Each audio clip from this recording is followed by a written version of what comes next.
What's up, everyone? Hello, welcome to another installment of Frightful Fridays today.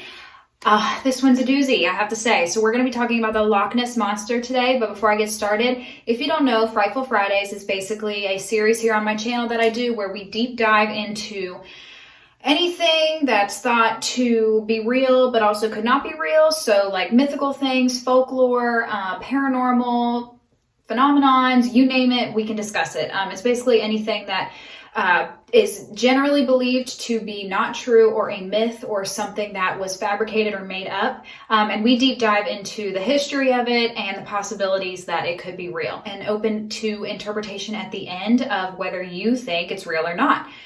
Me personally, I love all things spooky, mythical, magical, whatever. I tend to lean on the side of believing in most of it, or at least some version of it. But like I said, that is totally up to you to interpret for yourself. And yeah, today we are talking about the Loch Ness Monster, which is quite a doozy. When I started researching this, I did not realize how much information I would find.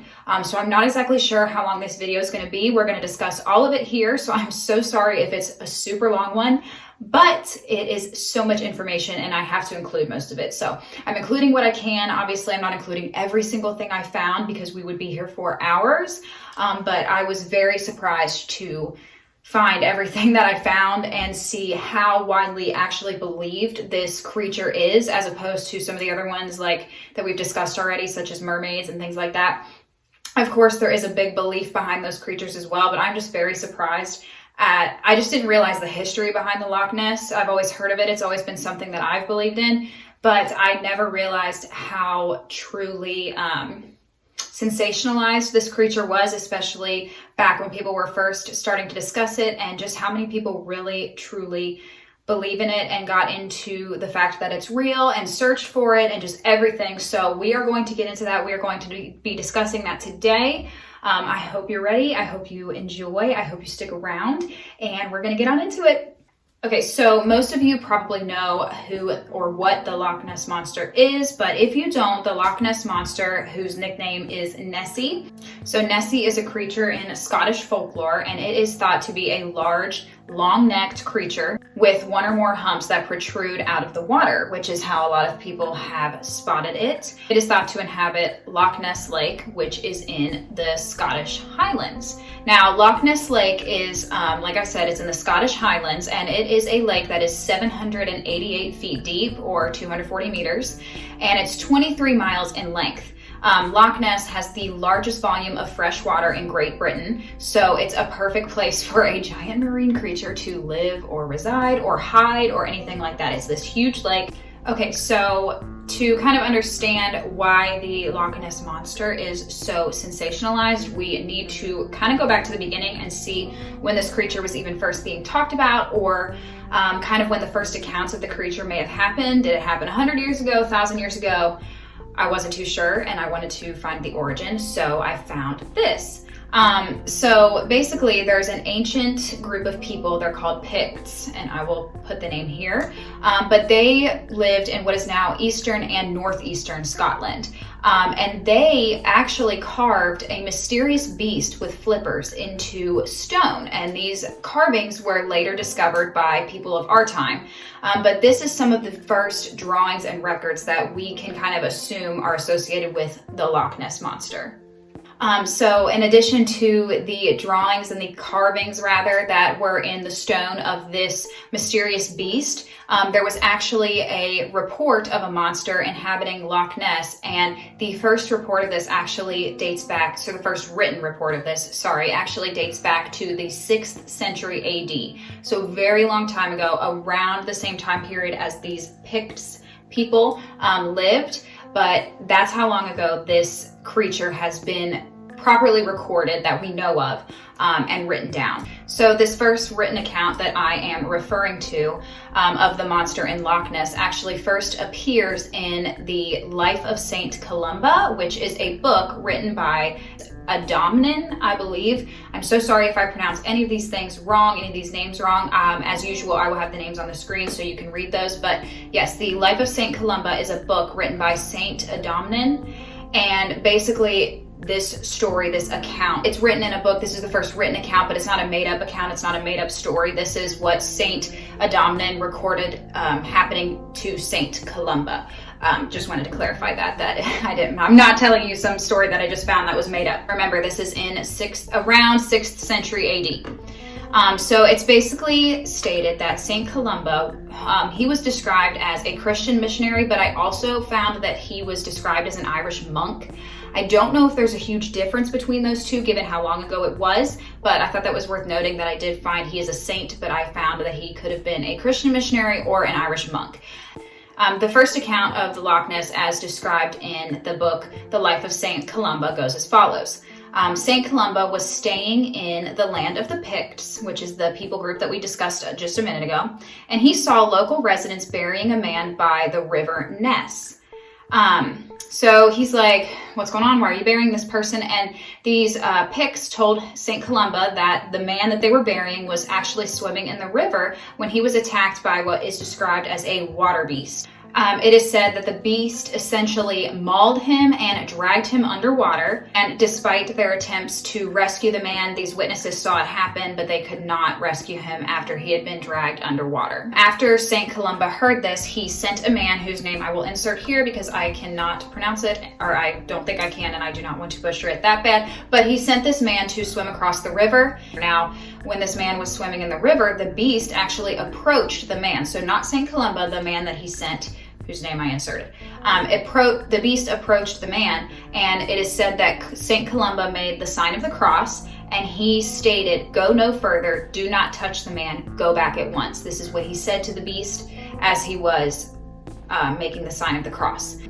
After that, it is written that the creature stopped as if it had been pulled back with ropes. So almost like it was being pulled by some sort of supernatural force away from the man.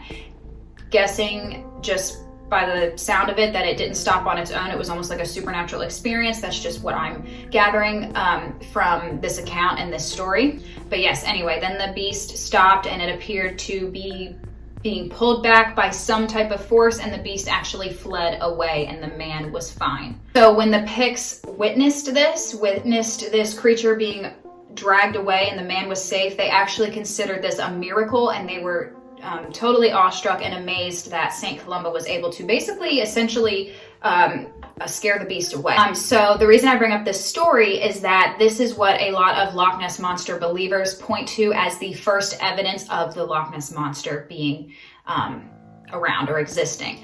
There are other accounts that date back that far, but this story from this book, this account, is definitely the most notable amongst believers in the Loch Ness Monster. Thus why we are talking about it here.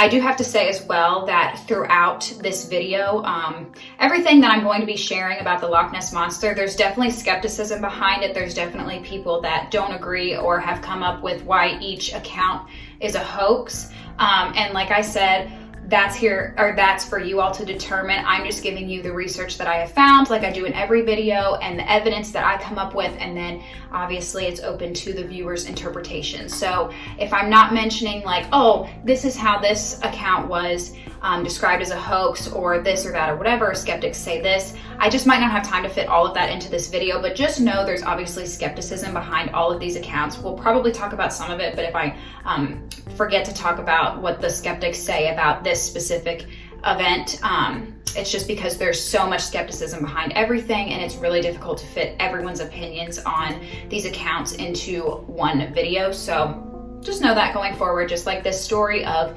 6th century AD Saint Columba, there's obviously skepticism behind that. But if you're talking about the believers of the Loch Ness Monster and that community, this is what the believers attribute the first account of the Loch Ness to. So just had to clarify that. Okay, so up until this point, talking about the first accounts of the beast, this has just been what has been described as far as written accounts go, and no one can really say for sure what the beast truly looks like from head to toe.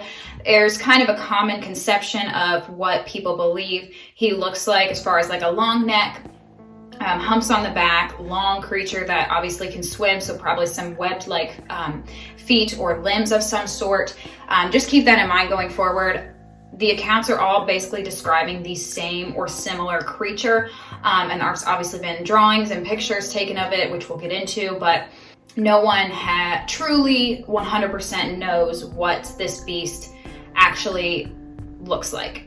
We can kind of guess, like I said. So going forward, jumping a lot further in time right now, up into more modern times. We are going to be in the 1870s right now, and we're going to get into some more modern day accounts, as well as the first account that really made the Loch Ness take off the way it did. So getting started, we're in 1871 or 1872 right now. It's not 100% sure. And we are talking about a person called D. Mackenzie. So this D. Mackenzie reportedly saw an object resembling a log or an upturned boat, wriggling and churning in the water. It was moving slowly at first, and then it disappeared at a much faster speed. So obviously it could not have been just a log or something, because it skidded away really fast. This account actually, even though it happened in 1871 or 72, was not published until 1934. After popular interest in the Loch Ness Monster increased, D. Mackenzie sent his account to Rupert Gould in 1934, who was an author and a radio personality, and actually discussed it on the radio, I believe. So even though he saw this creature in the water back in 1871 or 72, he did not report it until, I'm assuming it's a he, I'm sorry, I'm not trying to misgender, but D. Mackenzie, this person, did not report it to Rupert Gould until 1934, once the Loch Ness gained a lot more popularity. Another account in 1888, so a little bit before the 1900s, when this really took off, which we'll get into, another account by Alexander MacDonald said he sighted a large, quote, large stubby-legged animal surfacing from the loch and propelling itself within 50 yards of the shore where Alexander MacDonald was standing. Now, when he saw this, he reported this sighting to Alex Campbell, and I want you to remember that name. But he reported this sighting to Alex Campbell, who was a water bailiff and a part-time journalist at the time. So MacDonald, he saw this thing super close to him, super close to the shore, saw it speed right off very fast. He was like, well, what the heck? And he reported it to the water bailiff at the time. The Loch Ness has clearly been around for centuries. People have been talking about it for a long time. So when did it gain popularity, and why? When did this creature become so important that all across Scotland it was being discussed, and later all across the world it was being discussed? I mean, it had to gain some traction from somewhere, as most of these creatures do. There's plenty of creatures out there that could be a lot more popular, but they're just not, because they're not being talked about, because whatever reason. So what makes the Loch Ness Monster this mythical thing that people speculate doesn't exist all the time? What made him so popular? Or what made this creature so popular? I'm about to tell you if you couldn't guess. So basically what happened was there was an article published, and after this article was published, which we'll get into, the Loch Ness Monster really gained popularity. Everyone was talking about it. Everyone was seeing what they thought to be the Loch Ness Monster after this article went public. So that's how prominent this creature was. Even though it was thought to be fake or unreal, or even just not possible that something like this could exist, articles about it were still getting published in papers and all over the place. So the article that really made the Loch Ness Monster take off was an article that was published in the Inverness Courier. Oh, hello, it's Editing Hannah here, and I am just jumping on here to say that I mispronounced this. I'm going to put the spelling here now, but I believe it's Inverness, not Inverness, so I do apologize, but I mispronounced it. Which was a local bi-weekly newspaper in Inverness, Highland, Scotland. And it's actually still around today, this Inverness Courier, or known as the Courier. And it's the longest continually running newspaper that covers the area, the Highland area of Scotland. And on May 2nd, 1933, there was an article titled "Strange Spectacle in Loch Ness." And this article was about a large beast or whale-like fish. And the article spoke about a sighting by a woman named Aldie McKay and her husband John. The article discussed Aldie McKay sighting an enormous creature with the body of a whale rolling in the water in the loch or lake, While she and her husband John were driving on the A82, which I'm assuming is the highway, on April 15th, 1933. So they saw the creature on April 15th, and like I said, it was then published in the Inverness Courier on May 2nd. I did want to say there's a lot of just different names and dates in this Frightful Fridays episode, or video. So I'm just kind of repeating the dates just to kind of make it make more sense, because it's very easy to get it confused. It was very easy for me to get confused while I was researching this. So if I'm a little repetitive, that is why. I'm also a just chronic over-explainer by nature. So I'm sorry, but I'm just trying to make it as clearly understandable as possible. So they saw this creature on April 15th, 1933, and this was the first time the word monster was reportedly used to describe the creature. And this article that was published about this account, which I'll tell you about the account that Aldi and John saw in just a second, but this article was actually published by Alex Campbell, the name I told you to remember, the water bailiff and the part-time journalist. They reported their sightings of the Loch Ness Monster to Alex Campbell, and he then published the first account, which really, like I said, made the Loch Ness possibility take off, the Loch Ness Monster possibility take off.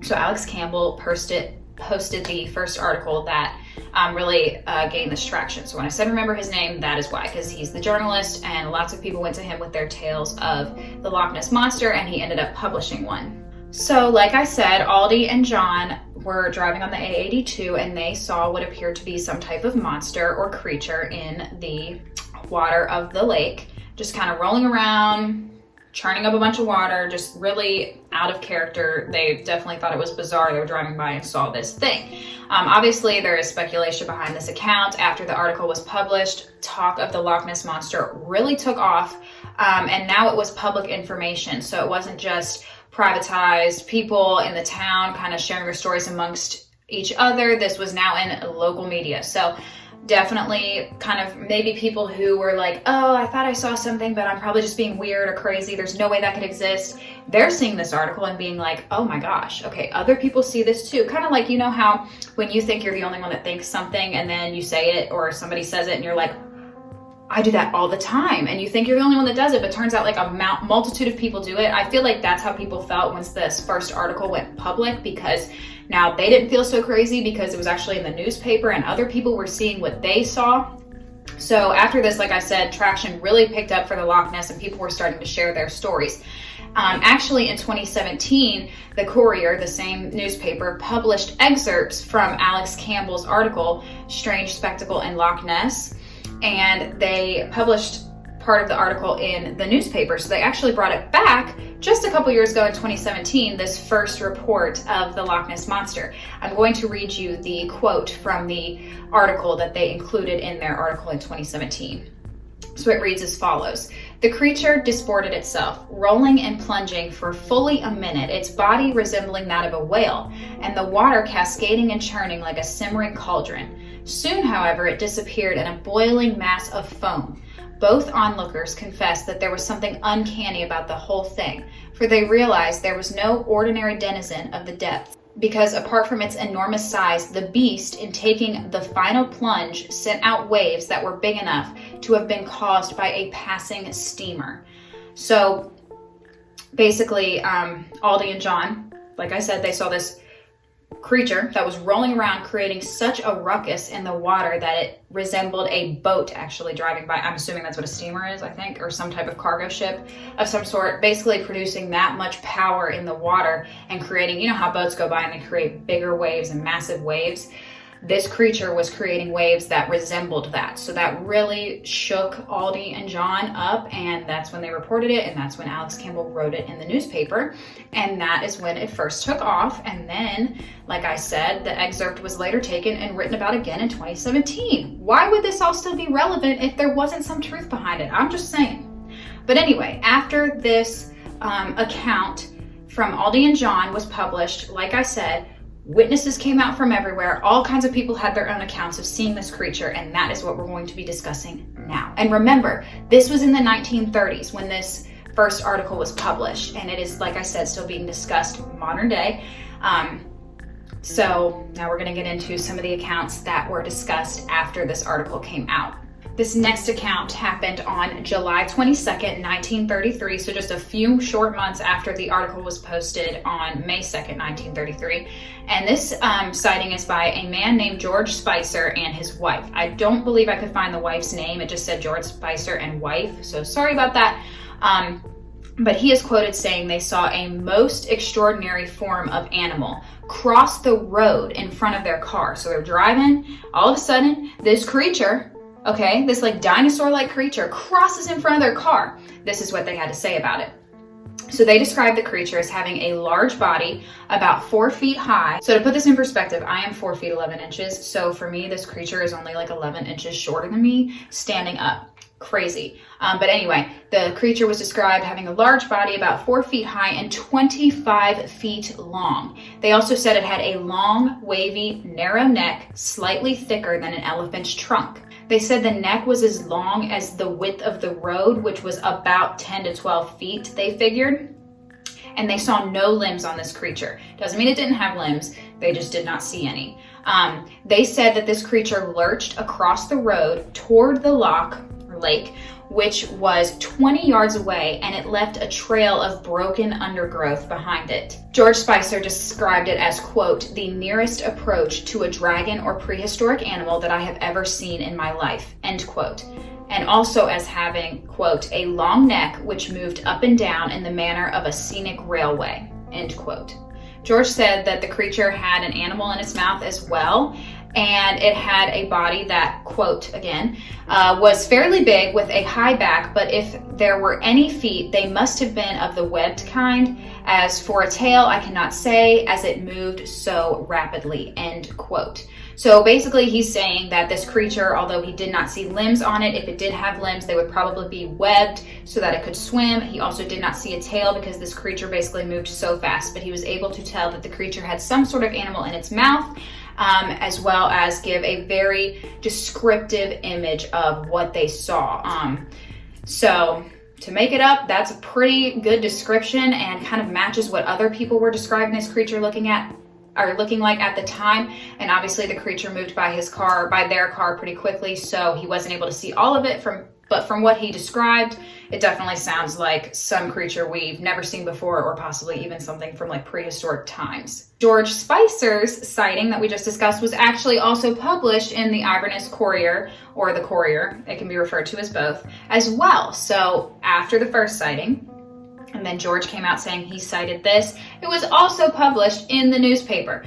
And this actually triggered a mass amount of public interest in the beast, the creature, whatever it is. It triggered more sightings. More people were coming forward with their accounts and their stories of the creature and what they saw. And the creature was actually given the name the Loch Ness Monster at this point. So the first mention of monster was discussed in that May 2nd article with Aldi and John, and then it was actually coined the name Loch Ness Monster after the Spicer sighting that then was reported in the Courier. Now, another account is on January 5th, 1934, so just a year later, not even a year later, and it's a man named Arthur Grant. Now, Arthur was a veterinary student, and he claimed he almost hit the creature at around 1 a.m. on a moonlit night. He was on his motorcycle as well.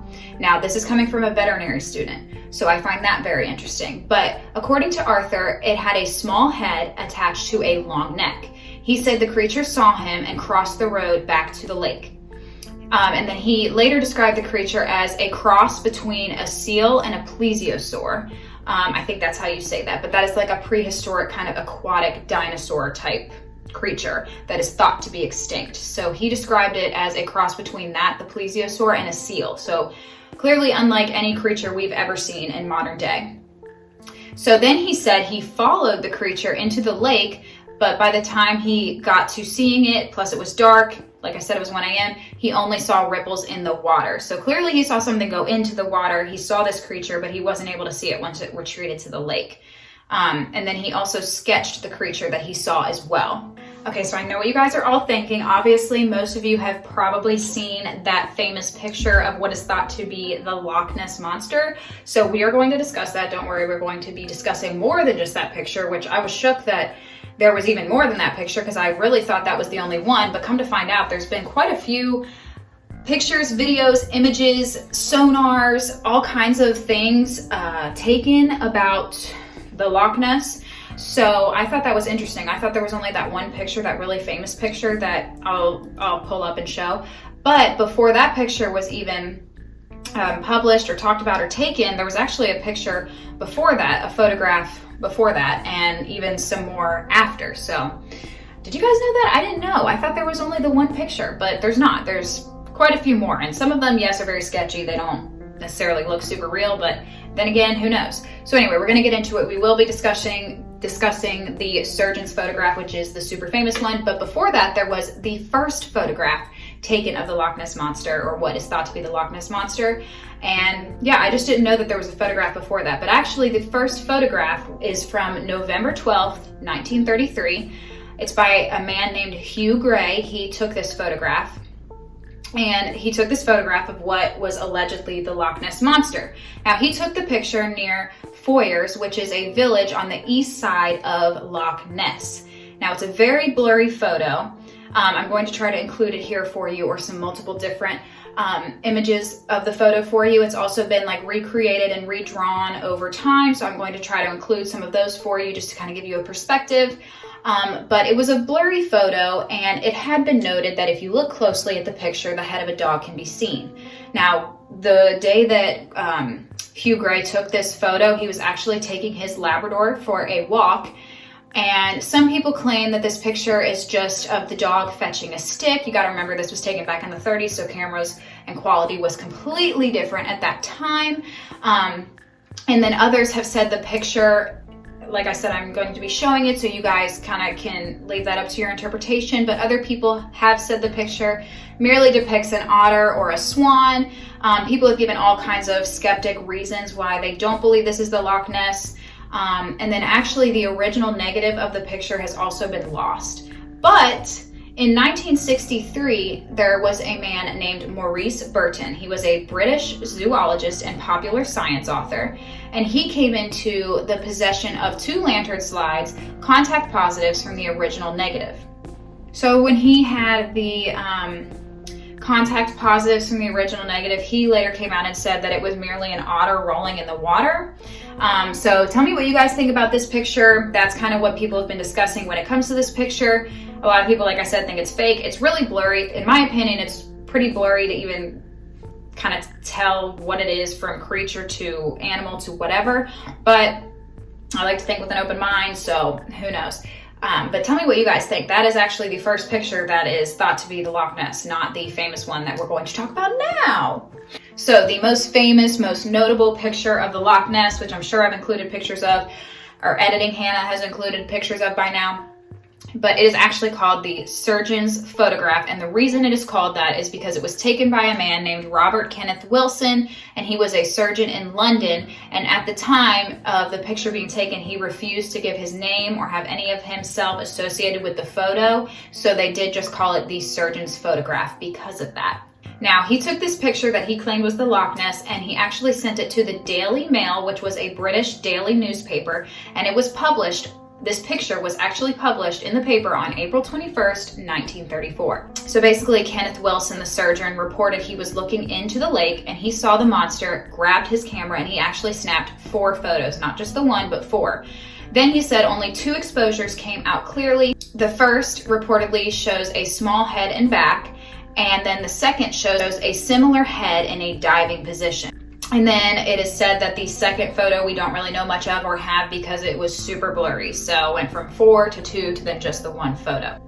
Now, for over 60 years, this photo was actually considered like concrete evidence that the Loch Ness Monster existed. People fully believed this was entirely real, that he had finally caught the monster in a photograph. So obviously there was like skepticism, but the vast majority did think that it was real. Some people said it was driftwood or even an elephant or an otter or a bird just in the water. Obviously there's always skeptics. It always seems to kind of relate back to an elephant, some type of bird, or otter, manatee even sometimes. Just people kind of explain it away that way, the skeptics. People also did speculate because of the scale of the photo. It seemed that When it was zoomed out, the creature definitely could seem a lot smaller than it appears in the photo, that the photo seems to maybe be cropped. Also that the ripples around the creature seemed to be quite small for something of this magnitude. Okay, so now we're gonna get into even more sightings because there's so many, and I can't even tell you all of them. I'm just kind of telling you a brief synopsis of some of the most significant sightings, or the ones that really gained the Loch Ness his name to begin with and gained him the popularity, or it the popularity to even be discussed this much. So I'm going to continue to tell you guys some sightings. Just know this is not all the sightings. There's so much more out there. There's so much more information than what I can fit into this video. Another account was in 1938. There was a gentleman, William Fraser, who was actually very fearful for the town. And he wrote a letter saying that the monster definitely existed beyond any shadow of a doubt. And he was concerned about a hunting party that had arrived, and they had actually made a custom harpoon gun, and they were determined to catch the monster dead or alive. I'm not sure if William Fraser was part of this hunting party. I don't believe he was, but he was so concerned about the monster's realness and the fact that there was a mob coming into town that was so concerned of the monster's realness that he wrote a letter about it. And I just think that's crazy. I mean, I know it's 1938, but there was a literal mob forming that created their own harpoon gun to catch this thing. That is how hardcore people really believe in this thing. I don't know. I'm just saying. That's crazy. This is even more crazy.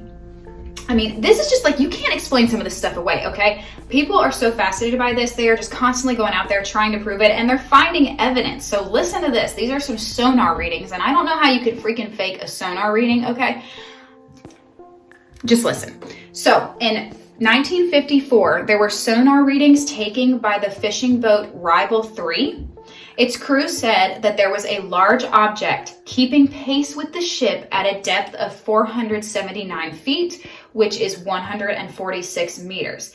They detected this large object for 800 meters or 2,600 feet and then lost contact. So something was following their boat really deep down for a super long time, and then they just randomly lost contact with it.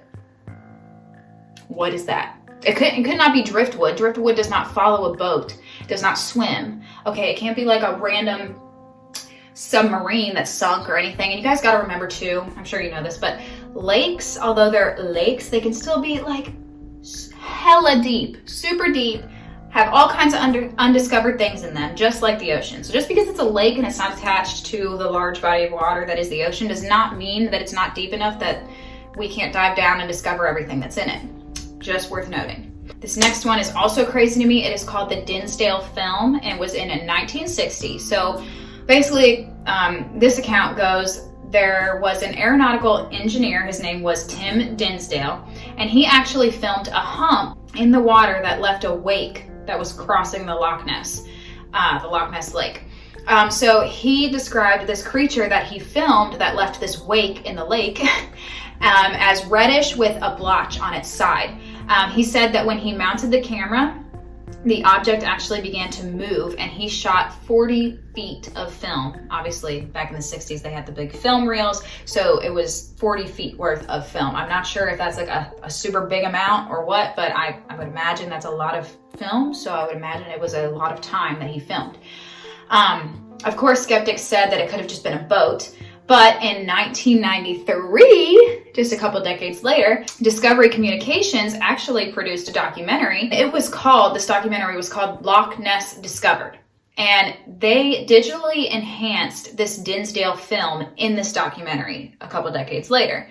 Obviously, when technology was also a lot better than it was in the 60s, especially film and things like that. And then a person who enhanced it, this is crazy. A person who enhanced the film actually noticed that there was a shadow in the negative of the film, and it was not obvious in the developed film. So they saw this like weird shadow in the negative as they were enhancing it and developing the film. And then once the film was enhanced, this person that was developing it found what appeared to be the rear body of a creature underwater. This person is quoted saying, quote, "Before I saw the film, I thought the Loch Ness Monster was a load of rubbish. Having done the enhancement, I'm not so sure." What? So this is a very real piece of information that we have here, because kind of up to this point you've got maybe some sketchy photographs, some eyewitness accounts that can't be proven or disproven basically, which could all definitely attribute to this creature being real and the realness of it.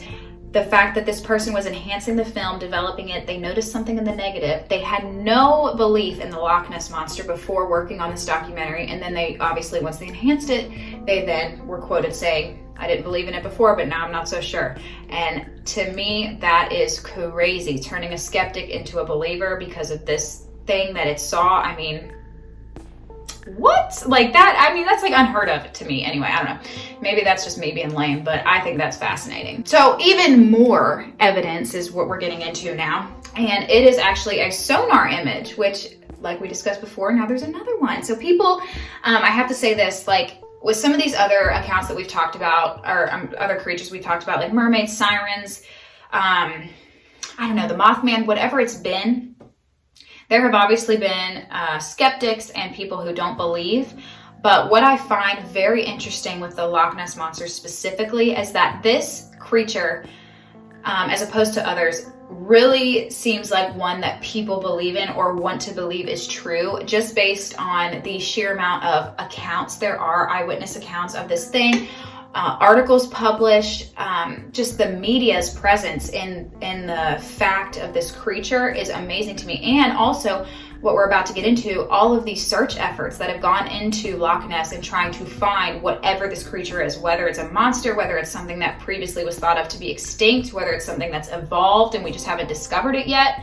I find it so fascinating that out of all the things we, think to be real or not real, or something mythical or folklore that's generally not researched really by the public, it's kind of just, people like you and me who find the evidence and decide to believe in it or not. Obviously there are, people out there who will go searching for these creatures, but the fact that like TV news and biologists and all kinds of very prominent scientific people have gone and done their own research on this creature really amazes me and fascinates me. Out of all the things to be researching, they choose to believe in and try to prove or disprove the theory of there being a Loch Ness Monster.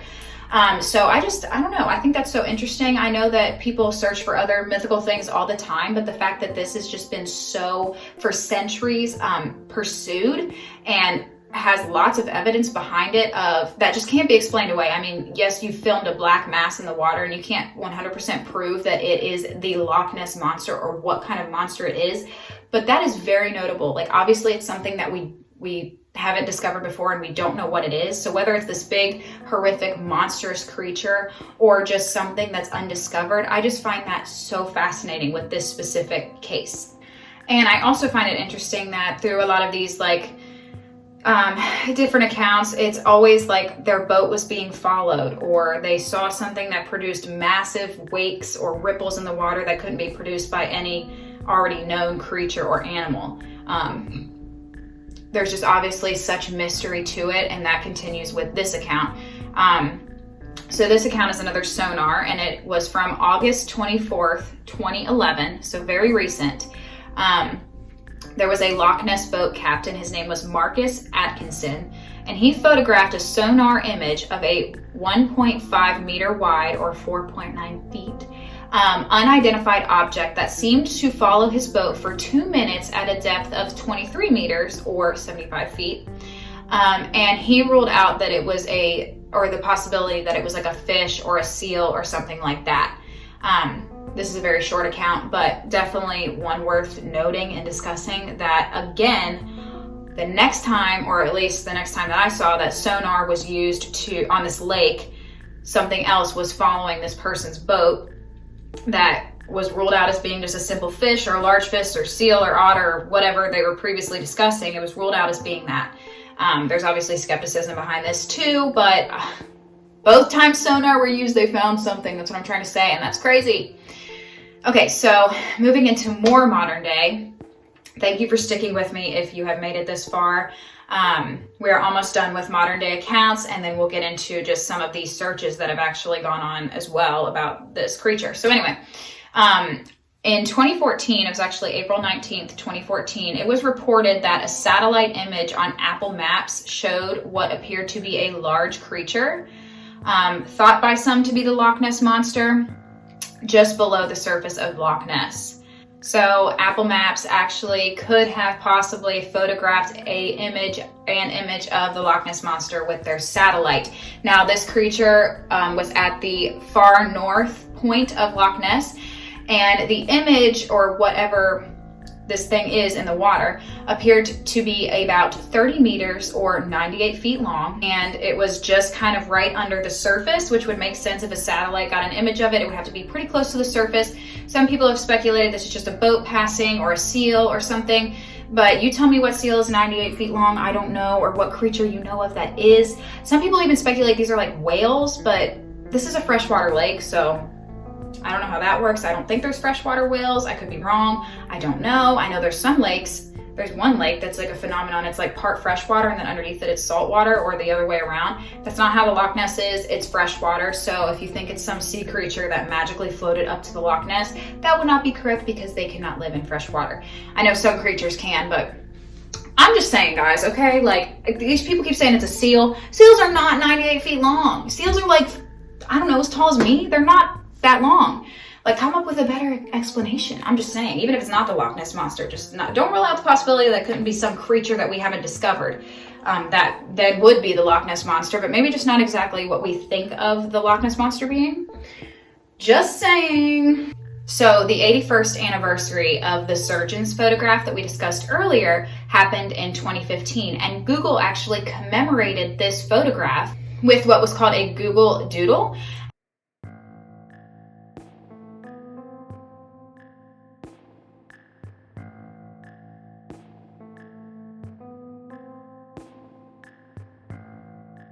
And it added a new feature to Google Street View. And this feature allowed users to explore the lake, above and below the water. Yes, so to do this feature where people can like kind of explore the lake above and below it and around, Google actually spent a week at Loch Ness, and they were capturing imagery with their Street View cars, cameras. They actually attached a camera to a boat to photograph above the surface, and they collaborated with members of the Caitlin Sea View survey to photograph under the water. So Google actually really got into this, which I think is crazy, and they put their own spin on it so that people could actually explore the lake, and they actually spent time in Loch Ness gathering all this information. They could have easily discovered the Loch Ness Monster at that time. Now obviously they didn't, but they actually made the Loch Ness accessible to anyone to be able to explore from their Google Street View system. So again, I mean, like, how, I don't know how to explain it. I just think it's so wild that something that is so thought to be a hoax and not real is just so commonly discussed as real at the same time, like by these major companies, by media, by newspapers, by everywhere. It's like just as many skeptics as there's that many people that are like, no, it's probably true. Even big companies, and you know how big companies are, they don't want any controversy. So the fact that they're discussing these like things, these creatures and things like that, I mean, just for people that could easily get mad at them and be like, what are you doing? You're wasting money on this and da-da-da. You know, I don't know. I just think it's very fascinating that out of all the things, so many people and media outlets and major companies are discussing this and kind of contributing to the possibility that it exists. All right, so we've basically discussed some of the more popular sightings of this creature, some of the photographs taken, a lot of the evidence behind why people believe in this creature and are still looking for it to this day, which that on its own, like I said, is interesting enough to me. The fact that there's this widespread belief that something is in this lake. And that it has been believed for so long, for literal centuries it was written about, and then up until a little over 100 years ago, a little less than, and centuries before that. It's always been this kind of idea that really took off in the 1930s, which I just find very fascinating. And even after discussing all the sonars that have been taken, all just the different accounts that people have had of supposedly seeing or capturing this beast on film, there was even people who organized entire search parties or entire like discovery projects to try to figure out what everyone is talking about that's in this lake. One of the first ones I found was the Edward Mountain Expedition of 1934. So basically, after reading Rupert Gould, if you remember from earlier, Rupert Gould's The Loch Ness Monster and others, there was a man named Edward Mountain, and he financed a whole search for this Loch Ness Monster. 20 men with binoculars and cameras positioned themselves around the loch from 9 a.m. to 6 p.m. for 5 weeks. These people were out there from 9 to 6 every day. This began on July 13th, 1934, these search efforts, and 21 photographs were taken, but not one of them was considered conclusive enough evidence to be the Loch Ness or to really mean anything. Supervisor James Fraser, even after all of these basically failed attempts at photographs, actually stayed and remained filming and researching the loch until September 15th, 1934. He filmed a lot of footage, which is now lost. That's all I could find on it, was that this footage was lost. And then that zoologists and professors of natural history concluded that the film was a seal, possibly a gray seal. So he filmed something. Like I said, I couldn't find this film anywhere or evidence of it, but people concluded that it was just a seal. I don't know how I feel about that, but I definitely thought that with that first search being in 1934, you know, right after that first article was published, these people immediately ran out and were searching for this and took tons of pictures and different things like that, but nothing was considered usable except this supposed film that is now lost. So I find that very interesting, because obviously that could mean that somebody somewhere out there is allegedly hiding something. All of this is alleged, you know, about hiding things. But I'm just saying, how weird is that just is randomly lost? They had all these photographs from this search effort, but now the footage is lost. I don't know. That's just weird. Now we're talking about the widespread belief that the Loch Ness Monster, pretty much, there's got to be something in that lake. And it was so discussed and so sensationalized and popularized, and everybody wanted to figure out what was going on, that there was actually an investigation bureau formed to discover this creature. So this bureau was called the Loch Ness Phenomena Investigation Bureau, or shortened to LNPIB, and it was a UK-based society formed in 1962, so much after the 30s, okay? Formed in 1962 by Norman Collins, politician David James, Peter Scott, and Constance White. So even politicians were looking for this, okay? Basically, this bureau was formed to, quote, to study Loch Ness to identify the creature known as the Loch Ness Monster or determine the causes of reports of it, end quote. Now, they later shortened their name to the Loch Ness Investigation Bureau, LNIB, and it actually disbanded in 1972. So 1962 to 1972 was how long this bureau lasted, and they basically, like I quoted, wanted to figure out the mystery behind the Loch Ness Lake and what all these accounts and supposed reports of it was, and if it wasn't a monster, what is in this lake. So this investigation bureau actually had a annual subscription fee, it was the real deal. They had lots of members, and their main activity they were doing, I don't know why words are escaping me, but they encouraged groups of self-funded volunteers to watch the lake from different vantage points around the lake, because you gotta remember this lake is big. And they watched it with cameras and telescopic lenses, and they were basically just instructed to observe this lake and report their findings and try to catch whatever they could on film or photography, or some way capture some type of evidence or proof of something. And according to the LNIB's report in 1969, their annual report, they had 1,030 members and 588 of them were from the UK. So this was a pretty decent sized organization that was funded for about 10 years, like I said, and did a lot of research. Now, I could not find if they discovered anything or found any evidence, but there was a whole group formed to find this beast. Everyone is talking about this, but there's still people that think it's not real. But I don't know. I just think that just because it might not look like a dinosaur, or it might not be like a dinosaur from back in the day, doesn't mean there's not something in this lake. Why would it be talked about this much, and this many people from centuries ago all the way up to modern day are so invested in finding it if there was just nothing to find? If it was just seals the whole time, or elephants in this water. I mean, there has to be more to the story, you know what I mean? Whole investigation bureaus that people paid to be a part of were founded and funded to try to crack the code, basically. And I don't know how many other times I've seen that throughout these videos or discussions that we have. So like I said, there's just so much information and so much you can discover on this. Like I said, I'm barely scratching the surface here. I'm just giving you like the most concrete and important information, in my opinion, to just explain the whole thing. But like, I don't know. I just keep saying the same thing, I feel like, but I just think it's crazy that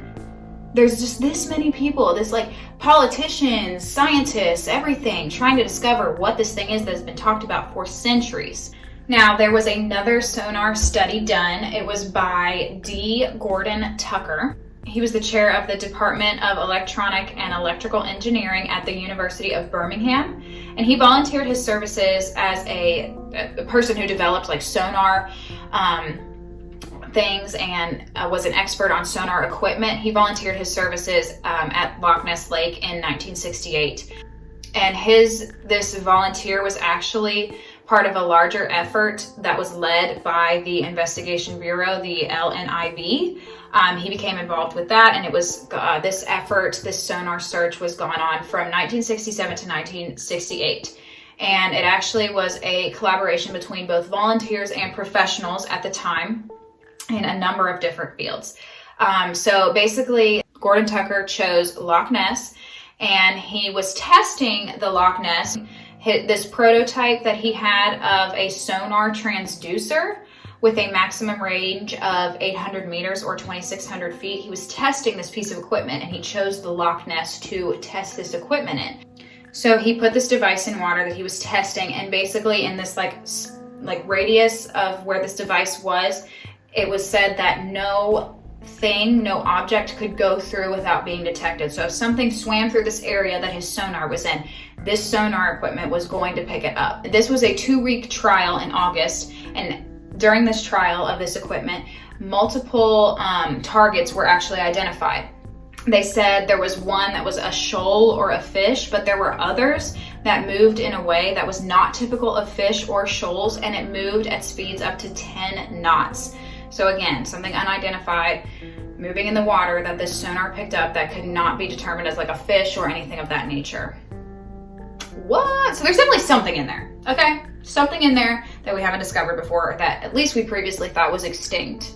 Okay, so we're getting into kind of the last notable account that I'm going to be discussing here. This video is getting super long, and I could keep going, but I really just feel like I might be boring you at this point. Obviously, there's been a lot of tests done, but I do think this one is worth noting. So in 1972, there was a group of researchers from the Academy of Applied Science, and this research group was led by a gentleman named Robert H. Rines. Now, they conducted a search for this monster in the Loch Ness, which involved sonar equipment, and they actually examined the depths of the lake, of the Loch Ness Lake, for unusual activity. Now, it was said when they did this, they really tried to avoid like murky water with floating wood or other things in it that could easily be thought of as something else. They really tried to rule out areas like that. And basically they used a camera that was submersible, and it had a floodlight attached to it. If this camera with this light on it detected anything, the floodlight would come on and it would then take pictures. And then on August 8th, this sonar equipment that was anchored at a depth of 11 meters or 36 feet identified a moving target or targets. It's not determined if it was one or more, and they were estimated at 6 to 9 meters or 20 to 30 feet in length, these things that it picked up. And there was lots of experts there to examine and determine what could be being detected on this footage.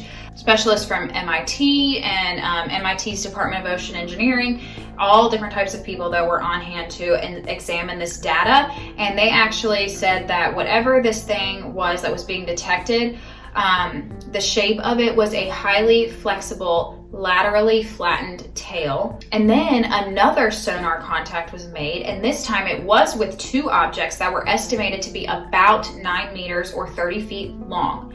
The strobe camera that was underwater actually photographed 2 large objects surrounded by a flurry of bubbles, it was described. And then some actually interpreted and described these objects as 2 plesiosaur-like animals, like we discussed about earlier. And this suggested like several large animals being in the Loch Ness. This photo has rarely been published, but they found at least something that concluded there was like dino-like creatures in this water, whether it was exactly a plesiosaur or something similar, something that's evolved from it or adapted to the waters. This was detected on this like sonar study that was done. So that's kind of it. I'm leaving a lot of this one up to you guys. I'm really just trying to present you with the facts and evidence that I found, or accounts that I found, which is mostly what there is to discuss with this specific creature. Like I said, there's pretty much a skeptic that can explain away any piece of sonar or photo or video footage that was taken of this creature. There's always a skeptic that's explaining it away. Lots of people think it could just be large birds in the water, seals, like I said, elephants, eels. A lot of people are thinking they're just very large eels, catfish, trees, wakes, even optical illusions in some cases, hoaxes. There's definitely something a skeptic has said for every piece of evidence that I presented with you. So obviously keep that in mind. And then obviously the most notable that we've discussed is this thought that it could be some type of plesiosaur-like creature, or something that we thought was extinct or possibly isn't, which I also find just as fascinating, the fact that something that is prehistoric could still be in existence. I mean, or something that is a descendant of that, or something that we just thought was extinct that never has been. I mean, there's just so much evidence of something in the water that we just don't know what it is, whether it is a monster or just some creature that we haven't discovered. I definitely think it's worth discussing. That's why I thought this video was worth making, and why I thought it was valuable to present all of those pieces of evidence, from the eyewitness accounts to the newspaper articles to videos, documentaries, footage, all different things that were published from way back in the day to up into modern day, 2015 and further. I think that there's such a wide variety here of evidence and different pieces of this case that all tie in together to prove that there's at least something that we don't know of in this lake. And if that's the case, that makes me wonder what's in other lakes. Like, there's Great Lakes, there's these huge lakes that are deeper than the ocean. I mean, it's just as much a mystery in these lakes as it is in the ocean or other parts of the world that we really haven't explored that much. And I just definitely think it's worth keeping an open mind and at least wondering, or putting your mind up to the possibility that there could be all kinds of things out there that we have no idea about. So yeah, like I said, there's pretty much only evidence for this one, and I really hope you guys like this video. Let me know what you think of the Loch Ness Monster. Let me know if you've heard of other things about the Loch Ness Monster that I didn't discuss here, or I don't know, just have a discussion in the comments about your opinions or what you think about the pictures or anything. And then as always, please let me know what you want to see in future videos. Welcome to new subscribers, especially if you made it this far. Thank you for subscribing. Thank you for being here, for liking the video, for commenting, for sharing it, whatever it might be. Thank you so much for your views. I love you guys so much. Please give me your input. Please let me know what you want to see from me next. What topic you want me to discuss, what scary stories you want me to tell. And as always, I'll see you in the next video. Thank you so much. I love you so much. Thank you for watching, and I'll see you later. Bye!